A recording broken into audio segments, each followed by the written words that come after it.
예, 오늘 우리에게 주시는 성경 말씀은 창세기 11장 1절부터 9절과 사도행전 2장 1절부터 4절입니다. 오늘 성서 봉독은 강병수 교우 가족들이 맡아주셨습니다.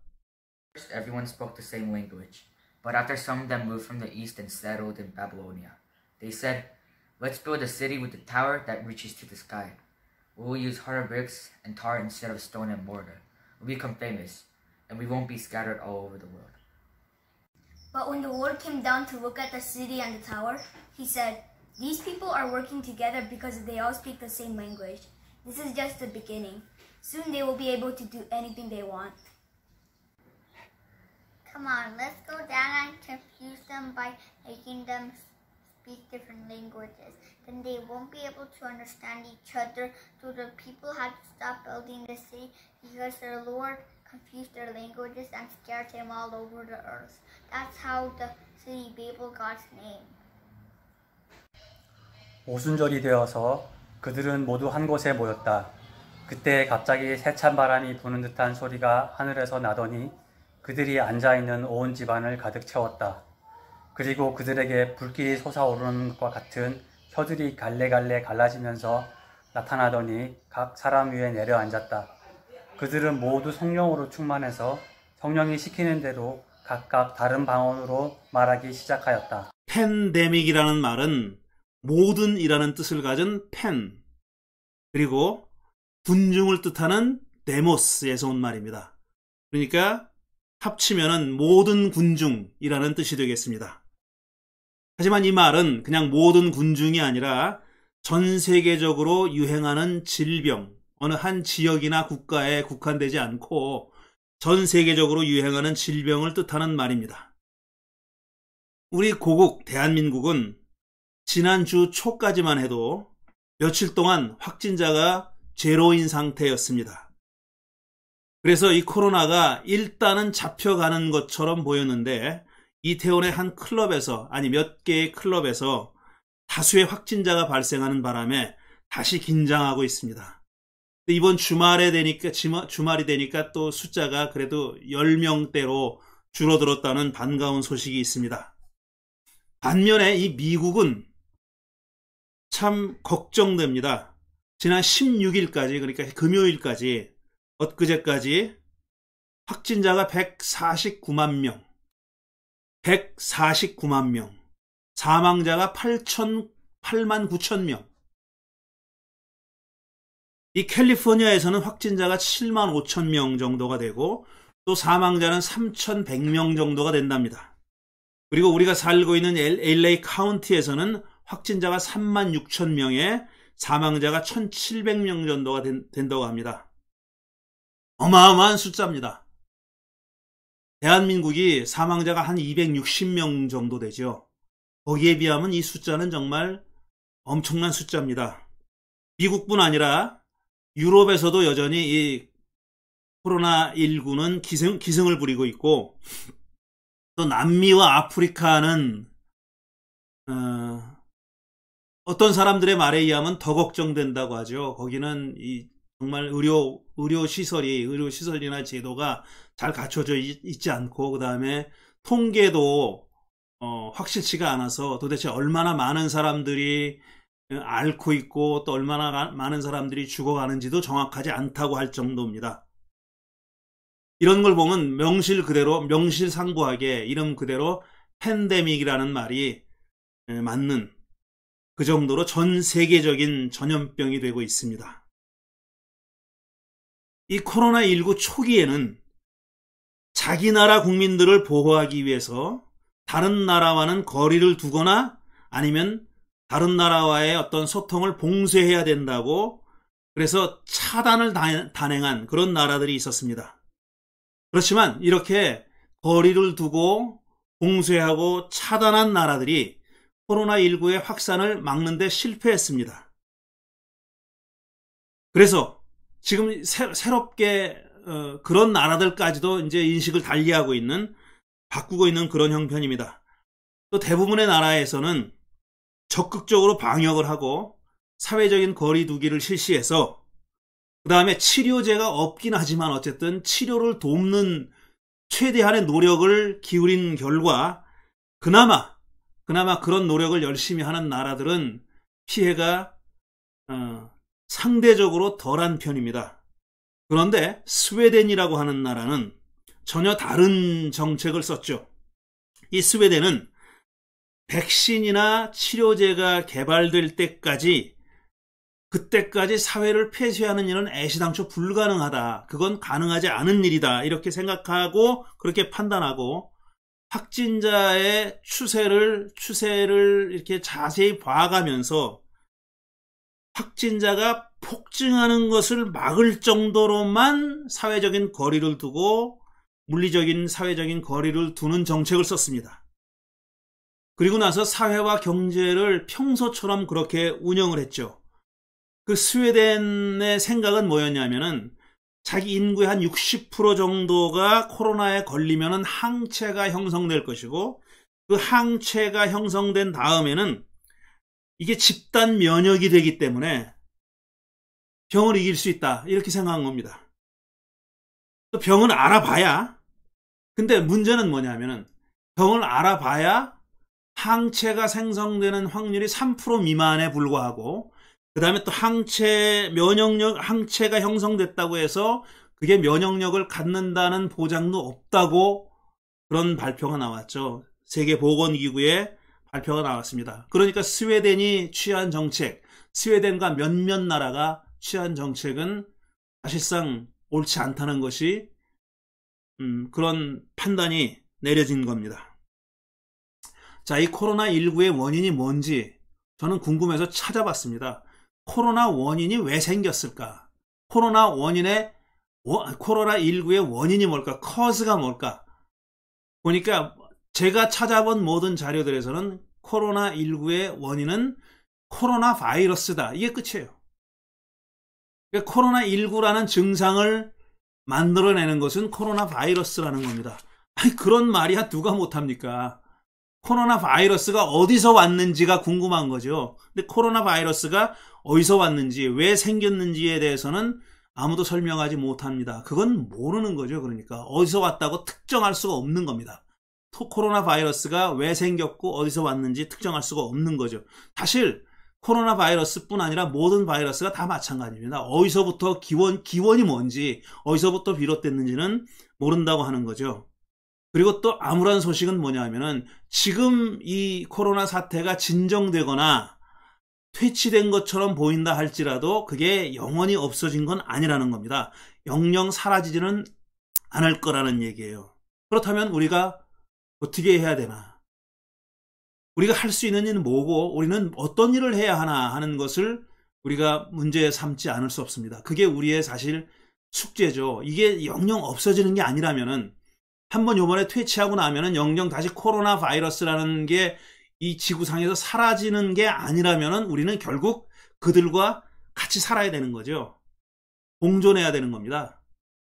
같이 살아야 되는 거예요. 그럼 어떻게 다스려야 되죠. 그런데 그럼 어떻게 다스릴 수 있는지 그걸 찾아야 되는 거고 그 방법을 찾아야 되는 거고 그 다음에 코로나 바이러스가 지금처럼 팬데믹이 되지 않게 하려면 어떻게 해야 되는지를 방법을 강구해야 되는 겁니다.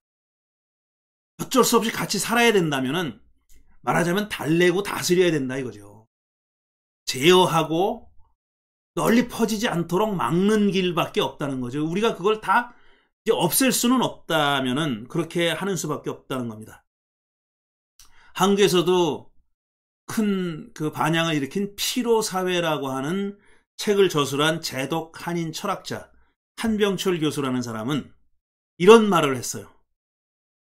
유교 문화에 뿌리를 둔 권위주의적 사고방식을 지닌 일본이나 한국, 중국, 홍콩, 대만 혹은 싱가포르와 같은 아시아 국가들이 이 코로나 사태를 진정시키는 데 성공했다, 승리했다. 아시아인들은 유럽인들보다 덜 반항적이며 더 순종적이다. 그들은 국가를 더 신뢰하며 일상생활은 더 조직적이다. 그리고 무엇보다 아시아인들은 코로나19를 퇴치하기 위해 기꺼이 개인정보 제공에 동의한다. 아시아에서는 바이러스 학자와 역학자뿐 아니라 컴퓨터 공학자와 빅데이터 전문가가 유행병과 맞서 싸운다. 이런 말을 했습니다. 쉽게 얘기하면은 아시아 국가들이, 지금 열거한 아시아 국가들이 상대적으로 코로나 바이러스를 대처하는 데 성공한 이유는 뭐냐면 권위주의적이기 때문에 그렇다는 거예요. 덜 민주적이기 때문에 그렇다는 얘기입니다. 서구 사회보다, 서구의 나라들보다 덜 민주적이고, 그래서 덜 피해를 받았다는 거죠. 그러니까 그런 말은 쓰지 않았지만 더 독재적이고 더 경찰 국가이고 더 독재 국가이기 때문에 코로나를 이만큼이라도 막는데 성공했다, 그런 얘기입니다. 정말 그런가? 정말 이 상대적으로 코로나 사태에 잘 대처한 아시아의 나라들, 대한민국을 필두로 해서 몇몇 아시아 나라들이 덜 민주적이고 더 독재적이고 더 국가를 신뢰하고 그래서 그럴까? 그래서 개인정보 제공하는데 더 꺼리낌이 없나? 이런 질문을 해볼 수 있습니다. 반면에 민족문제연구소장인 임헌영 선생은 이런 말을 했습니다. 한국이 이 유령과 같은 괴질에 더 효율적으로 대처할 수 있었던 것은 2차 세계대전 이후에 시민혁명을 가장 많이 치른 나라가 대한민국이기 때문이다, 이렇게 얘기했어요. 제2차 세계대전 이후에, 그러니까 20세기 중반 이후에 그 세계 어느 나라보다도 시민혁명을 더 많이 성공시킨 나라가 바로 대한민국이고, 그런 성숙한 시민의식 때문에 코로나 사태에 더 잘 대처했다, 이런 말입니다. 언뜻만 생각해봐도 우리가 2차 대전 이후에 성공시킨 시민혁명들, 4.19부터 해가지고 5.18로 이어지고 그 다음에 촛불혁명으로 이어지는 이런 87년이 빠졌군요. 죄송합니다. 60년, 80년, 87년, 그 다음에 재작년에 2016년에 시작된 그 촛불혁명까지 적어도 4번 이상의 시민혁명을 우리가 이루어낸 그런 성숙한 시민의식이, 그것 때문에 대한민국이 상대적으로 다른 나라들보다 이 코로나 사태에 잘 대처했다는 것이 임헌영 선생의 주장입니다. 어느 쪽이 맞는지 여러분들이 판단해 보시기 바랍니다. 한 지역에 국한될 수도 있었던 이 코로나, 이 바이러스가 전 세계적인 질병이 된 것, 다시 말해서 팬데믹이 된 데는 다 신자유주의 경제체제 때문이다. 다들 이구동성으로 그렇게 얘기합니다. 신자유주의 때문이다. 그게 아주 근본적인 원인이 거기에 있다라고 말들 합니다. 미국과 유럽의 선진국이 한국을 비롯한 아시아 여러 나라들보다 이 코로나 사태에 훨씬 더 허둥지둥거리는 걸 보면 왜 그렇게 됐냐면 그들이 바로 이 신자유주의의 핵심 국가이기 때문이다, 이렇게 진단하는 겁니다. 세계화라는 거 있죠. 글로벌리제이션. 세계화라는 것이 뭐냐 하면은 물론 이 신자유주의를 설명하는 여러 가지 요인들이 있고 여러 가지 요소들이 있고 설명하는 말들이 있습니다. 그런 이론들이 있는데 그중에 가장 중요한 단어 가운데 하나가 세계화라는 거죠. 글로벌리제이션. 이 세계화라는 건 뭐냐면은 내가 마음대로 어느 나라든지 여행 다닐 수 있고 뭐 이 지구가 하나의 고을 같다, 마을 같다, 어떤 빌리지, 그런 뜻이 아니라 기본적으로 신자유주의에서 말하는 세계화라는 것은 자본이 어떤 국가의 경계를 넘어서 마음대로 갈 수 있다는 뜻이죠. 어느 나라나 어느 지역이나 자본이 옮겨갈 수 있는 그런 자유로운 그런 체제가 됐다는 겁니다. 그러니까 말하자면 1차적으로 사람이 여행의 자유가 아니라 자본의 이동의 자유입니다. 어느 곳이나 맘만 먹으면 가는 거예요. 어떤 초국적 기업들은, 초국적인 그런 커다란 그 맘모스 기업들은 어느 나라나 갈 수 있는 거예요. 자기들이 유리한 조건, 최대한으로 이윤을 확보할 수 있는 조건이 갖춰진 곳이면 어디든지 갈 수 있도록 그렇게 세계 모든 장벽을 다 헐어버린 거죠. 문을 다 열어버린 거예요. 그게 세계화고, 세계화의 기본은 뭐냐면 자본의 세계화입니다. 자본의 글로벌리제이션이죠. 그거의 폐해다 이겁니다. 지금 코로나 사태가 이렇게 엄청난 팬데믹이 된 것은 거기에 가장 큰 요인이 있다는 거죠. 이거는 정말 마스크 사태만 봐도 우리가 부인할 수 없는 사실입니다. 처음에는 이 미국이 뭐라고 얘기했습니까? 마스크 다 필요 없다고 얘기했잖아요. 마스크 다 필요 없다고 얘기한 건 뭐냐면 자기들이 마스크가 없기 때문이에요. 이 나라가 마스크를 생산할 수 없기 때문에. 왜 생산할 수 없냐? 그 별것 아닌 산업이잖아요, 사실. 그게 무슨 뭐 대단한 기술을 필요로 하는 것도 아니죠. 정말 노동집약적인 그런 산업이죠. 그런 산업들은 몽땅 다 해외로 내보낸 거예요. 부가가치가 생기지 않기 때문에, 부가가치가 높지 않기 때문에 전부 다 그건 못 사는 나라로 내보냈기 때문에 거기서 마스크를 들여오려면 시간이 필요했던 거죠. 이게 바로 세계화입니다. 이게 바로 신자유주의라는 것의 한 단면이고요. 그런 것이 바로 이 코로나19의 팬데믹화를 초래했다는 겁니다. 또 이번에 코로나 사태는 소위 선진국이라고 하는 나라들 가운데 여러 나라들의 공공의료 제도가 얼마나 취약한지 하는 것을 잘 보여줬습니다. 특히 미국을 비롯해서 공적인 의료 체제가 갖춰져 있지 않은 나라들, 그런 나라들은 코로나 사태를 정말 허둥지둥 뭘 해야 될지 모르겠는 겁니다. 뭘 해야 될지 모르겠는 거예요. 통계만 봐도 그렇습니다.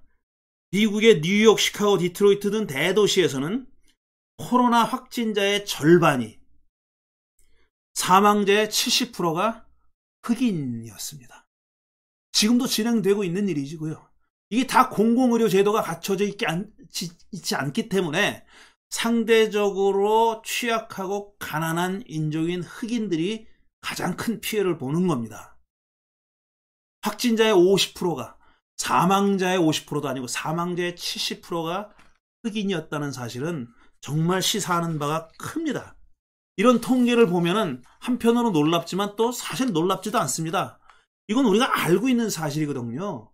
지금 이 나라에서는 가난한 사람들이 의료 혜택을 못 보고 있다는 것은 뭐 누구나 다 아는 겁니다. 그러나 우리가 잊고 지냈던 것, 아니면 애써 눈 감고 살아왔던 사실이 수면 위로 확 드러나 버린 거죠. 뉴욕타임스 기사에 따르면 뉴욕시에서 흑인과 라티노의 사망률은 백인의 2배. 이건 팬데믹 때문이 아니라 어쨌든 기본적으로 흑인과 라티노의 사망률은 백인의 2배. 그 다음에 흑인 가운데서 당뇨, 심장질환, 고혈압 등을 앓고 있는 비율은 백인보다 월등히 높습니다.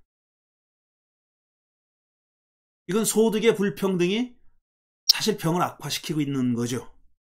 그래서 한 미생물학자가, 어떤 사회학자가 얘기한 게 아니라 한 미생물학자가 이렇게 얘기했습니다. 우리를 죽음으로 몰고 가는 것은 병원체인가 아니면 가난인가? 이런 질문이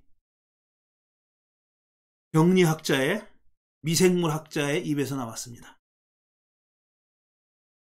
또 이런 일이 벌어질 때마다 이게 하나님의 심판이라고 주장하는 그런 기독교인들이 있습니다. 그런 목사들이 있습니다. 이번에도 예외는 아니었습니다.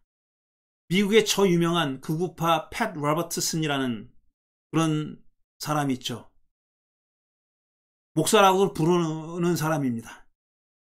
이 자가 이번에도 예외 없이 이 코로나는 동성애와 낙태에 대한 하나님의 심판이라고 주장했습니다. 이 자는 자기가 운영하는 한 방송에서 한 시청자가 이렇게 물어봤어요. 이거 짜고 물어본 건지 진짜 물어본 건지 모르겠어요. 어쨌든 그 한 시청자가 뭐라고 물어봤냐면, 낙태와 동성혼에 관한 법이 제정되고 수많은 사람이 이스라엘의 적대적인 상황에서 하나님이 이 땅을 치유하고 죄를 용서할 수 있을까요? 이렇게 물어봤어요. 그러니까 이 사람의 질문한 사람의 전제는 뭐냐 하면은 이런 것에 대한 하나님의 심판이라는 거예요. 지금 코로나 사태가 뭐냐 하면은 낙태와 동성애에 관한 그걸 합법으로 하는 법이 제정된 거에 대한 하나님의 심판이다. 아니, 그것까지는 그렇다고 칩시다. 그런데 수많은 사람들이 이스라엘의 적대적인 상황에 대한 하나님의 심판이다? 이건 뭔 소린지. 이스라엘의 적대적이기 때문에 하나님이 심판했다는 거예요. 이렇게 물어보는 시청자가 있었답니다. 그랬더니 이 팻 로버트슨이라는 자가 뭐라고 대답했냐면은 거기에 동의한 거예요.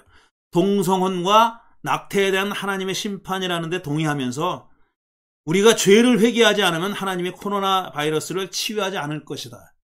이렇게 얘기했습니다. 협박한 거죠. 그러니까 우리가 죄를 회개하지 않으면 하나님이 코로나 바이러스를 치유해주지 않을 것이다.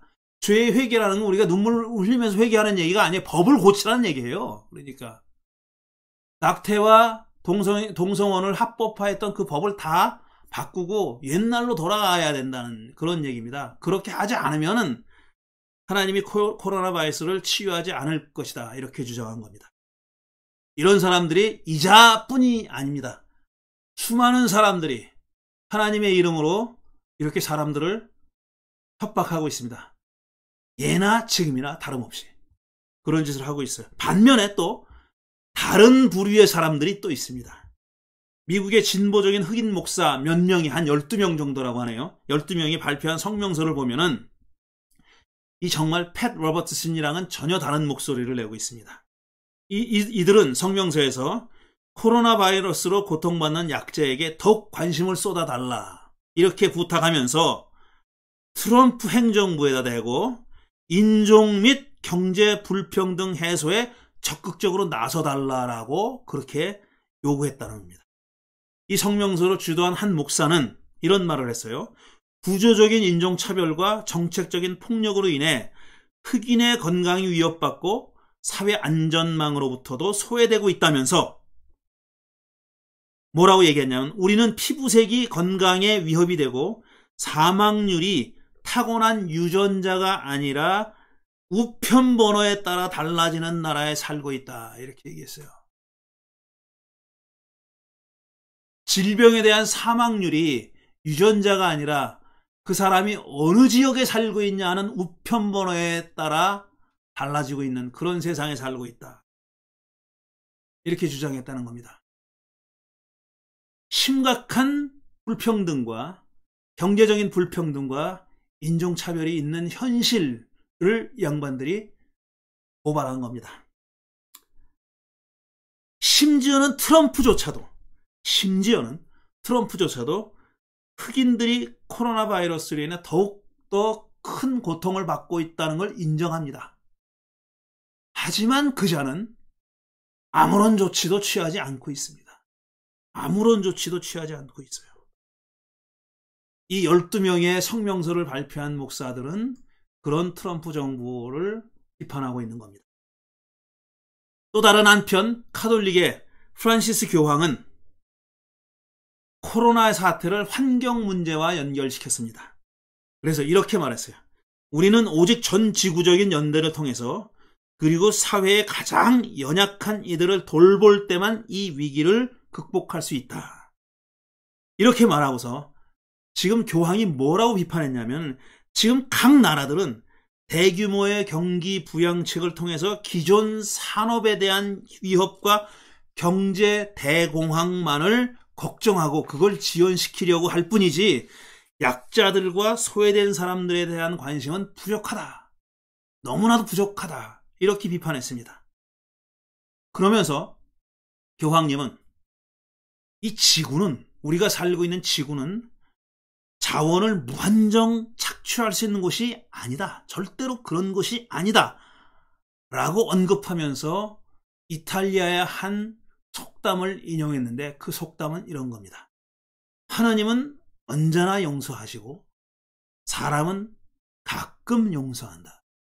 하지만 자연은 절대로 용서하지 않는다. 이런 말을 인용했습니다.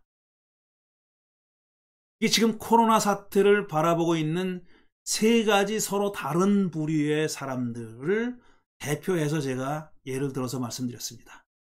이게 하나님의 심판이니까 빨리 회개하라고 동성혼과 낙태를 합법화한 법을 빨리 고치고 뭐 이렇게 주장하는 사람들이 있는 반면에 이건 심각한 경제 불평등과 인종차별을 바꾸지 않으면 안 된다라고 주장하는 그런 부류의 사람들이 있고, 그 다음에 또 다른 부류는 조금 더 거시적으로 보는 사람이 있습니다. 이건 자연과 관계되는 것이고, 우리의 환경과 관계되는 것이고, 우리 지구라고 하는 우리의 삶의 터전을 전체적으로 봐야 된다. 하지만 동시에 특히 가난한 사람들, 소외된 사람들에 대한 지대한 관심을 우리가 버려서는 안 된다라고 주장하는 그런 부류의 사람들이 있는 겁니다. 물론 코로나 사태가 초래한 긍정적인 변화가 없는 건 아닙니다. 여러분들도 다 거의 지금 격리 상태에서 그 재택근무를 하면서 아니면 산업에 종사하지 못하면서 다 느끼셨을 거예요. 우리가 살고 있는 이 LA가 정말 미국 안에서도 동해가 제일 심한 도시 중에 하나잖아요. 근데 이 도시가 얼마나 깨끗해졌습니까? 사진 하나 보여드릴게요. 이 사진을 보면 이 사진이요. 서울 하늘이라는 거예요. 서울 하늘. 물론 얼마 전에 찍은 사진입니다. 서울 하늘이라고 하는, 깜짝 놀랐어요. 서울 하늘이라고 하는 그런 설명을 듣고 이렇게 달라진 겁니다. 자연이 살아나고 있어요. 이 경제 활동이 감소됨에 따라서 공기질이 좋아졌죠? 그렇게 됨으로써 어떤 사람의 주장에 의하면 코로나19로 희생당하는 사람의 숫자보다 대기질이 좋아졌기 때문에 죽었을 사람들이, 살아난 사람들이 더 많다는 거예요. 그 사람은 20배나 더 많다고 얘기했어요. 코로나로 죽어가는 사람보다 20배나 더 많은 사람들이 지금 경제 활동이 최소화되면서 대기질이 좋아지고 환경이 좋아졌기 때문에, 그렇지 않았으면 죽어갔을 사람들이, 살아난 사람이, 죽어갔을 뻔 했는데 살아난 사람이 20배가 더 많다는 거예요. 정말 믿기 어려운 그런 숫자고 통계죠. 게다가 이건 통계로도 확실히 나와 있는 건데, 각 나라의 범죄율이 엄청나게 낮아졌어요. 이 나라는 통계가 없는데 아직.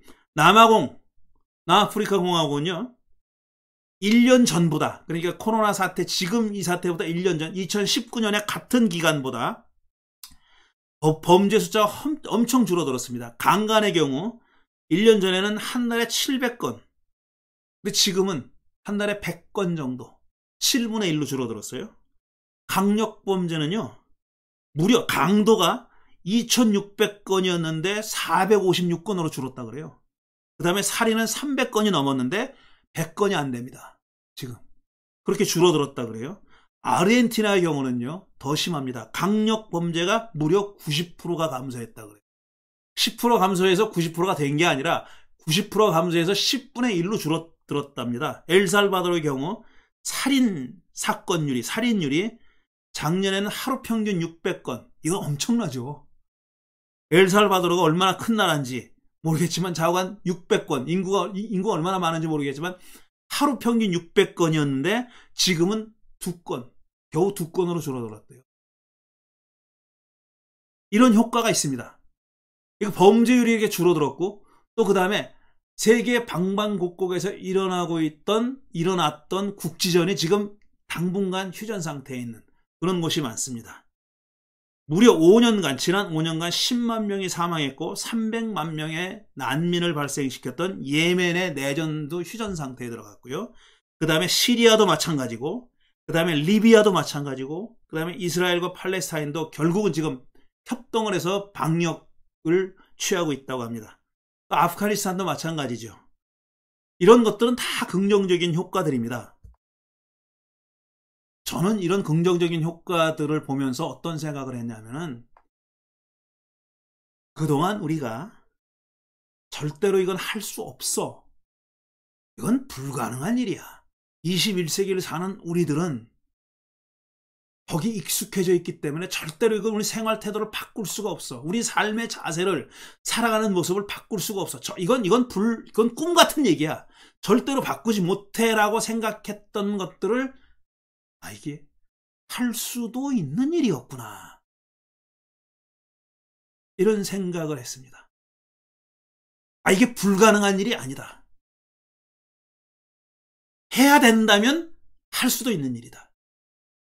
해야 된다면, 그 수밖에 없다면, 그 방법밖에 없다면 우리는 할 수 있구나.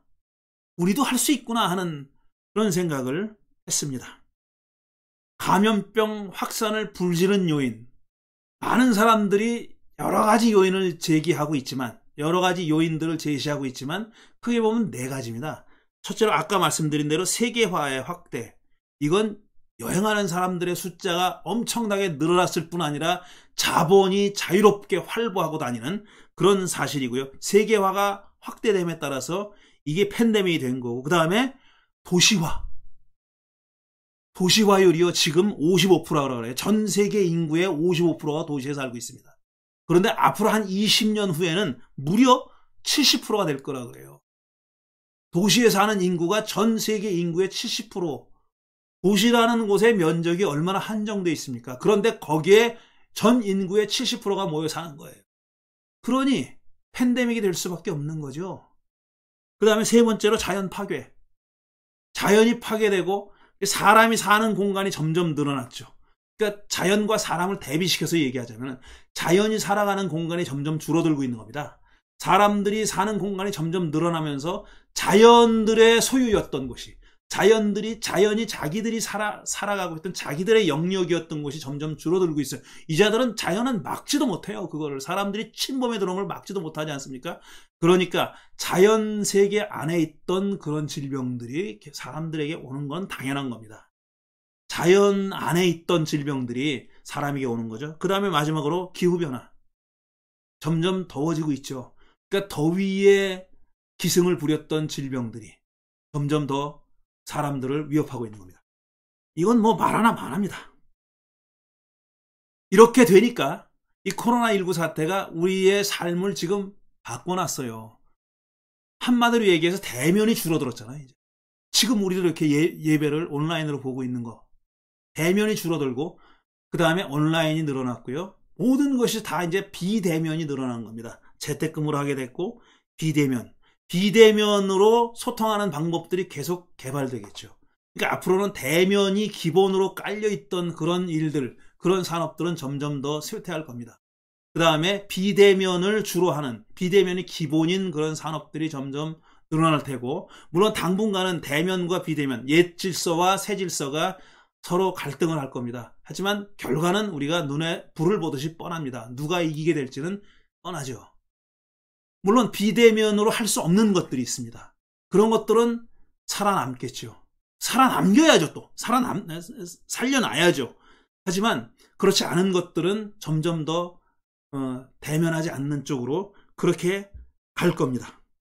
자, 오늘 우리는 창세기 11장의 바벨탑 이야기와 그 다음에 사도행전 2장의 성령 강림 이야기를 읽었습니다. 창세기 11장을 보면은 그때는 사람들이 다 똑같은 언어를 썼다는 거예요. 소통에 문제가 없었다는 얘기입니다. 모든 사람들이, 물론 이거는 그냥 이야기입니다. 언제 사람들이 똑같은 언어를 썼는지는 모르죠. 그거는 알 수가 없는 거예요. 이건 이야기예요. 어떤 역사적인 사실을 얘기하려고 하는 것이 아니라 어떤 특별한 메시지를 전하기 위해서 만들어진 이야기입니다. 사람들이 다 같은 언어를 쓰고 있었는데 이 사람들 동쪽에서부터 서쪽으로 이동하고 있었다 그래요. 그러다가 한 들판에 이르러서 거기 머물기로 작정했습니다. 거기 자리를 잡고 살기로 작정했어요. 그래서 벽돌과 역청을 사용해서 도시를 만들었어요. 그리고 도시 한가운데다 높은 탑을 만들었습니다. 높은 탑을 쌓아서 하늘에 닿게 하려고 했다라고 얘기합니다. 도시를 만들었고 그 다음에 탑을 쌓았어요. 그리고 탑을 가능한 한 자기들이 할 수 있는 만큼 높이 쌓았어요. 근데 목적이 뭐냐면 하늘의 꼭대기가 하늘에 닿게 하기 위해서 그렇게 했다는 겁니다. 왜 그렇게 했냐면 자기들의 이름을 날리고, 첫째 목적은 자기들의 이름을 날리고, 둘째는 흩어지지 않기 위해서 그렇게 했다는 거예요. 그러니까 도시를 만들었다는 얘기를 하는 겁니다. 그리고 도시를 만들었고 거기에는 어떤 의도가 게재되어 있었냐면은 탑을 쌓아서 하늘의 꼭대기가 닿게 하기 위해서. 왜? 구체적으로. 근데 하나님은 그게 싫었어요. 그게 마음에 들지 않았어요. 그래가지고 흩어버린 겁니다. 방법은 뭐냐? 언어를 혼란시킨 거예요. 서로 소통하지 못하게 만드는 겁니다. 그래서 도시를 만들고 탑을 쌓으려고 했던 시도를 망가뜨려 놓은 겁니다. 그리고 결국 흩어버렸어요. 사람들을 흩어버렸다는 얘기예요. 사실 이 얘기에서 뭐가 하나님의 마음에 그렇게 들지 않았는지 하는 것은 답이 없어요. 텍스트 안에는 답이 없고요. 사람들은 다 짐작을 하죠. 뭐라고 짐작하냐면 톱을 하늘의 꼭대기가 닿게 하려고 보니까 이건 인간들의 교만에 대한 하나님의 심판이다. 이렇게 주장합니다. 일리가 있어요. 하지만 텍스트 안에는 그런 뜻이 명확하게 드러나 있지는 않습니다. 어쨌든 이런 시도를 하나님은 소통을 방해함으로써 흩어버렸어요. 흩어버려서 그렇게 못하게 만드는 겁니다. 그 다음에 사도행전 2장은 명백하게 창세기 11장이 바벨탑 이야기를 바탕에 깔고 있는 이야기입니다. 그 얘기를 패러디한 겁니다. 이게 전부 다 하나님이 흩어버렸잖아요. 일종의 징벌이죠. 언어를 혼란시켜가지고 사람들을 흩어버렸는데 사도행전 2장은 사람들을 흩긴 흩었어요.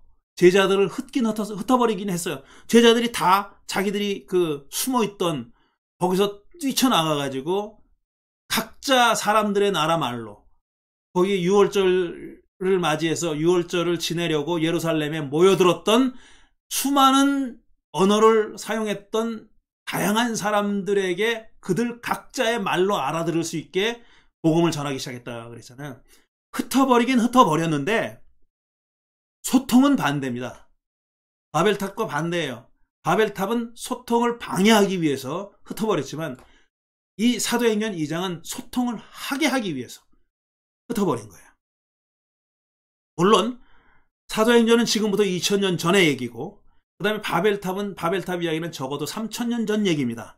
지금부터 2000년, 3000년 전 얘기가 지금 21세기를 사는 우리에게 직접적으로 어떤 지침이 된다고는 생각하지 않습니다. 저는 그렇게 생각하지 않아요. 그러니까 오늘 우리가 코로나 사태를 이기려면 성경으로 돌아가자 이렇게 얘기하는 건 아니에요. 저는 그런 얘기를 하려는 게 아닙니다. 지금 우리가 겪고 있는 일은 정말 전대미문의 일이에요. 그 이전에 없었던 일입니다. 지금 이런 상황에서 우리가 21세기의 삶의 모습에서 이런 형태로 살아가는 우리에게 이런 팬데믹이 온 거는 정말 전무후무한 일이에요. 물론 수백 년 전에 흑사병도 있었고 뭐 스페인 독감인가 또 있었죠. 근데 사람이 살아가는 조건이 지금하고 달랐죠. 엄청나게 달랐죠. 크게 달랐죠. 이런 상황에서 이런 팬데믹을 맞은 건 우리가 처음이에요. 근데 이런 사태를 우리가 해결하기 위해서 2000년, 3000년 전으로 돌아가서 성경에서 답을 찾자. 전 그런 얘기 하려는 건 아닙니다. 세상이 달라졌어요. 하지만 우리가 성서에서 얻을 점은 있다. 분명히 얻을 점은 성서가 말하는 대로 돌아가자는 뜻이 아니라 성서에서 우리가 참고할 점은 있습니다. 참고할 점은 있어요. 그걸 찾아보자 하는 거죠. 다시 말씀드리지만 우리의 삶은 엄청나게 달라졌어요. 바뀌었어요. 달라졌어요. 옛날과 비교할 수 없습니다. 지금 뭐 2000년, 3000년 전과 비교할 수 없는 거는 물론이고 불과 몇백 년 전, 아니 몇십 년 전과도 우린 비교할 수 없는 전혀 다른 세상에 살고 있어요. 그렇지만 변하지 않는 것도 있습니다. 우리네 삶에서 변하지 않는 것도 있어요. 그게 뭐냐? 우리는 살아야 한다는 거예요. 우리는 살아야 합니다. 살아남아야 합니다. 저는 그것보다 더 큰 숙제는 없다고 생각해요. 우리는 살아남아야 돼요. 이 코로나19라는 팬데믹에서 우리는 살아남아야 돼요. 어젯밤에 제가 컨테이지언이라는 영화를 봤습니다. 그 컨테이지언이라는 영화는 지금 우리가 겪고 있는 이 코로나19라는 팬데믹보다 훨씬 더 커다란 피해를 준 그런 팬데믹에 관한 영화예요. 물론 그 영화에서는 나중에 어떤 사람의 학자의 그 희생으로 인해서 백신이 개발되고 뭐 등등의 얘기가 나와요. 그렇지만 어쨌든 그 영화에 의하면 지금 우리보다 수백만 명이 죽어요. 수백만 명이. 200몇십만의 숫자를 기억 못하겠는데 그렇게 죽은 걸로 나와요. 그 영화, 물론 영화는 꾸며진 영화인데, 꾸밈 영화인데, 영화를 보면서 그런 생각을 했어요. 야, 지금 이 전 세계 정부가 하는 조치가 이 영화 보고 따라 하는 거 아니야 싶을 정도로 그 영화는 정말 지금 일어나는 일과 똑같은 일을 합니다. 그 영화는 지금부터 한 10년 전 영화예요. 10년 전. 뭐 이 정도 영화인데 정확하게 기억을 못하겠는데 2013년 영화인가 뭐 정확하진 않습니다. 어쨌든 근데 마치 지금 일어날 일을 미리 내다보고 하는 만든 영화 같은 그런 느낌이 들 정도입니다. 우리 살아야 합니다. 세상에 이거보다 더 큰 명제는 없어요. 우리 인간은 살아야 해요. 단 단서가 있습니다. 남들을 죽이고 살면 안 되죠. 남들과 같이 살아야죠. 그러니까 자연과 같이 살아야 됩니다. 그게 큰 명제고 그 다음에 우리 인간이라고 하는 어떤 공동체 인간 집단 호모 사피엔스라고 부르든지 뭐라고 부르든지 간에 이 인간이라는 공동체 안에서 생각하면은 인간이라는 공동체 안에선 그 누구도 차별 없이 살아야 되는 거죠. 어떤 악조건을 가지고 있기 때문에 얘네들은 먼저 죽어도 된다. 이 사람들은 먼저 죽어도 얘네들을 희생하고 누가 살아야 된다. 그래서는 안 된다는 겁니다. 그건 아니라는 거죠. 자연을 죽이지 않고 같이 사는 방법. 그 다음에 우리 인간이라는 공동체 안에서도 어떤 특정한 부류의 사람들을 희생시키고 나서 나머지만 살아남자가 아닌 차별 없이 평등하게 다 같이 살자 이겁니다. 저는 이거보다 더 큰 명제는 없다고 생각해요. 그건 뭐 종교와 문화와도 상관없습니다. 이건 무조건 살아야 되는 거예요. 우리는 살아야 되는 거예요. 살기 위해서는 희생해야 되는 겁니다. 저의 편견일 수도 있지만 저는 소위 선진국의 일각에서 개인정보 유출을 걱정하면서 야 이거 개인정보 다 유출되는 거 아니야? 이래가지고 그러면서 그거 반대하고 그 다음에 막 그거 반대해서 길거리로 나오고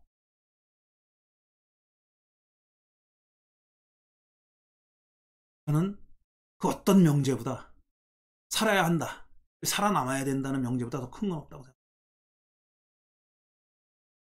저는 그런 의미에서 아까 통계에서도 말씀드렸듯이 149만 명이 확진하고 8만 명이 넘는 사람들이 죽은 나라에서 260명 죽은 나라로 개인정보 보호 이런 얘기하는 것이 가장 찬다고 생각합니다.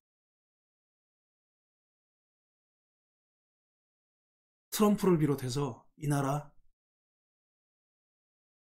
시민들의 생명을 책임지고 그걸 위해서 권력을 이임한 자들, 그 사람들은 제발 정신 좀 차리십시오. 살아야 됩니다. 이게 제일 먼저예요. 제가 뭐 대단히 아는 것도 없는 제가 자꾸 이런 얘기를 하는 건 뭐냐면은 제가 뭘 알아서가 아니라 제가 뭐 특별한 얘기, 새로운 얘기 하는 거 없어요. 다음 주에 이 얘기를 진행할 텐데 새로운 얘기 하는 거 없어요. 다 사람들이 하는 얘기입니다.